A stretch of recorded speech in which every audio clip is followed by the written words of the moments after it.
Ayan, dito ang bahay ni tatay, malapit sa ilog ng Murong. Doon. Andyan lang po yung ilog. Bali, umapaw dyan yung tubig nung bagyong Inting. Bali, umakyat dito yung tubig. Tapos, ayan, kawawa ang matanda. May namigay daw ng ayuda, tapos di man lang nakarating dito sa kanya. Bali, ilang hakbang na lang hanggang dito sa kubo ng matanda.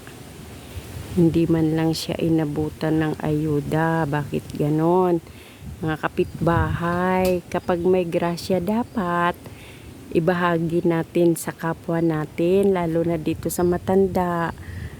Ayan, paralyzed pa siya. Isang kamay na lang ang gumagalaw. Dapat nabigyan sila. Sana itinuro man lang yung matanda dito. Sinabi sana sa namimigay ng ayuda na may matanda pa dito sa baba. Nabigyan daw sila lang. Namigay pala dyan sa bandang itaas. Samantalang hindi naman sila aabuti ng tubig doon. Yun, may bagyo pero hindi sila binaha. Hindi tulad dito sa baba na talagang inabot ng tubig.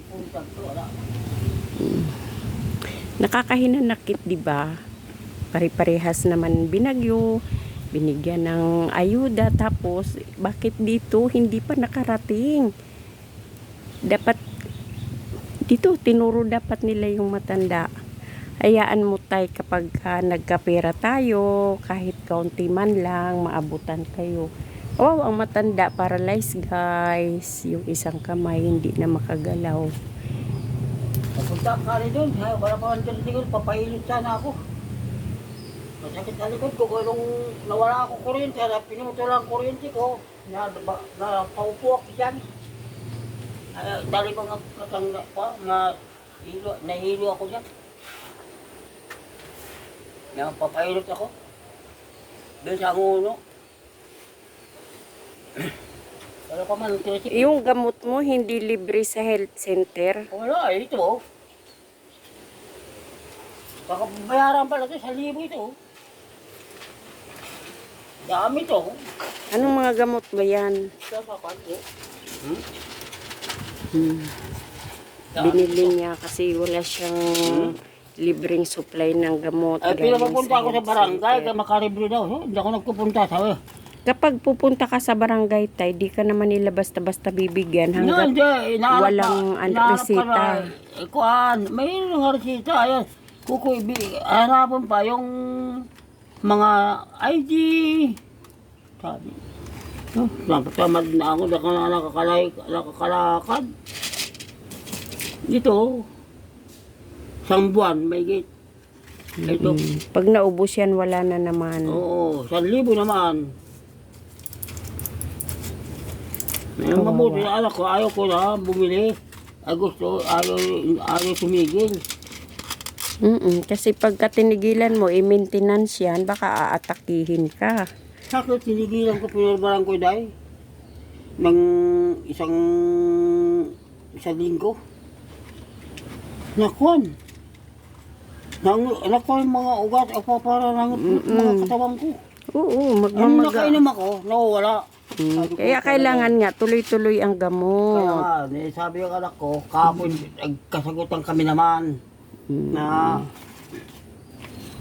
sabi ko Hanihna na pa pala yung sukli. baka ako sa kuwan, pipili ko na lang katol. Inintay pala ako sa taas. Kukunin ko yung gamot, pipili ko kahapon, sarado daw ko, kuwan. Aga. Ay kapon. Di anong ulam nyo tay? Kaya nagsasaing naman na si Tuping. Ay, ambot ka nila.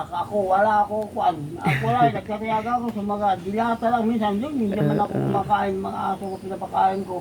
Bali nag-almusal na si tatay, dinalhan ko ng pansit, tinapay. Tamang-tama yung dating namin nagkakape siya. Tama ito. Ay bihira naman kaming bumaba dito. Yan na kam na lang. Umakyat ng Murong pala. Nasa Murong Rizal tayo, guys. Magpunta sa uno, dali. Pamatid ako sa tricycle, papahilot ako. Magpapahilot ka. Bakit bumagsak ka ba? Bumagsak ka ulit? Bumagsak ako. siya kasi pinutulan daw si Paano? tatay ng Pinutulan ako kuryente. ilaw. Pati tubig, wala na ako. Madilim. Ngayon? Hmm. Ay di saan ka kumukuha ng Ay, tubig? nag-iigib na lang isang galon dyan. Ano ka makaigip niyan? I-paralyze ka pa. Baka malampos ka pa dyan sa Isang bundok. galon. Hinapan ako Yan, ng balde. paakyat kaya. Bakit ka pinutulan? Di ka nakakabayad? Ay, ayun nga, baka salbahis yung ating unyo. Wala akong mga utang. Bakit? Inaapi ka, tay. Napiyak ko talaga ang pabayaan. Kawawa Ang Diyos na naman. bahala. Inaapi daw Marami siya. sila nakukuha dyan. Pinutulan ng tubig, ng kuryente. Paano ang matanda ngayon makaigib? Kay paralyze nga. Alam mo ba, isang dangkal yun sa galon na ito. Ayun, bumagsak tuloy siya kasi di niya nakita yung kanyang iniikot-ikutan dito. Kahit sabihin mo pang maliit lang na kubo, ayun, bumagsak siya, masakit ang kanyang likod. Hahanap daw siya ng maghihilot sa kanya. Nagkagigib ako. Ito, piso ada. Oh, Parati lang. Hindi ako makaya mabitbit. hindi makabitbit. Isang kamay lang kasi yung isang kamay hindi naman nakakagalaw. Maski paggugulay, hindi ako makatagulay. Ang mga kamay ko hindi man makahawak ito. Maski nga Mm-mm. kung ako kamalunggay, ay sabi ko, paano ang ginagamit ko?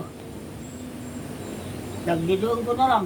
Sige tay, baka sakaling magkapera si Ma'am Shites. Ayan, mabigyan ka ng kahit kaunting makakain sa susunod na linggo na balik naman namin. Dadaan nga ako rin sa Ayan. bayan. Umikot tayo pag ano, kami bumaba nun sa panguno. Pagkatulilaan ko na rin tandaan. Balik kaya kami nandito kasi dito kami nangunguha ng dahon ng saging. Ginagamit namin sa aming panindang pastil. Yun, pagka nangunguha kami dito, syempre, binabayaran din namin para mayroon din si tatay pambili ng pang-almusal niya. Makabili man lang kahit 3 kilong bigas. Yun ang mahirap, guys. Yun yung hinanakit niya kasi namigay nga daw ng ayuda ba? Ayuda dyan sa bandang itaas. Ilang bahay lang ng pagitan. Di man lang nakarating dito. Kawawa naman ang matanda. Sige guys, kita-kita tayo sa mga susunod na vlog ni Ma'am She's Journey. Thank you so much. Pa-share na lang din po ng ating video. Ayan, salamat po.